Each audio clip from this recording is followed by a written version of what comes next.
Në kuadër të përpjekjeve për të forcuar kontrollin mbi armët e vogla dhe të lehta, prezenca e OSBE-s në Shqipëri ka realizuar rikonstruksion dhe pajisje në teknologji të specializuar të qendrës së çaktivizimit. Në kuadër të përpjekjeve për të forcuar kontrollin mbi armët e vogla dhe të lehta, prezenca e OSBE-s në Shqipëri ka realizuar rikonstruksionin dhe pajisjet me teknologji të specializuar të qendrës së çaktivizimit të armëve të zjarrit në Mullet. Në ceremoninë e organizuar pranë qendrës së furnizimit materialo-teknik morën pjesë përfaqësues të institucioneve shqiptare dhe partnerëve ndërkombëtar, mes tyre kryetari i prezencës së OSBE-s Michel Taran, zëvendësministri i Brendshëm Besford Lamadhari, drejtori i përgjithshëm i Policisë së Shtetit Skënder Hita dhe zëvendës ambasadori gjerman Thilo Schroeter. Ambasadori Taran e cilësoi investimin si një hap të rëndësishëm në bashkëpunimin mes institucioneve shqiptare dhe partnerëve ndërkombëtar në forcimin e sigurisë publike dhe luftën kundër trafikimit të armëve. Nga ana tjetër, Besford Lamadhari theksoi se projekti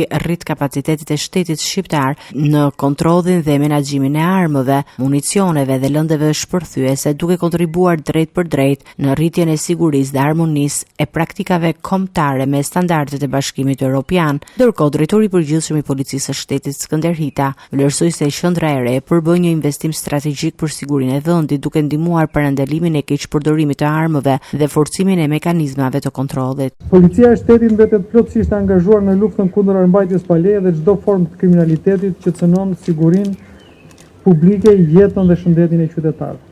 Strukturat tona gjatë operacioneve dedikuara, por edhe në punën e përditshme, sekuestrojnë çdo vit mesatarisht 650 deri në 700 armë të vogla e të lehta, si dhe sasi të konsiderueshme municionesh, duke çuar përpara drejtësisë personat që i posedojnë ato në mënyrë të paligjshme. Sot, përmes kësaj qendre dhe këtij partneriteti të suksesshëm, ne japim një mesazh të qartë se siguria kërkon bashkëpunim, standarde të përbashkëta dhe vendosmëri të palëkundur. Projekti konsiderohet pjesë e mbështetjes së vazhdueshme që OSBE-ja dhe partnerët ndërkombëtar ofrojnë për Shqipërinë në fushën e sigurisë, sundimit të ligjit dhe luftës kundër krimit të organizuar.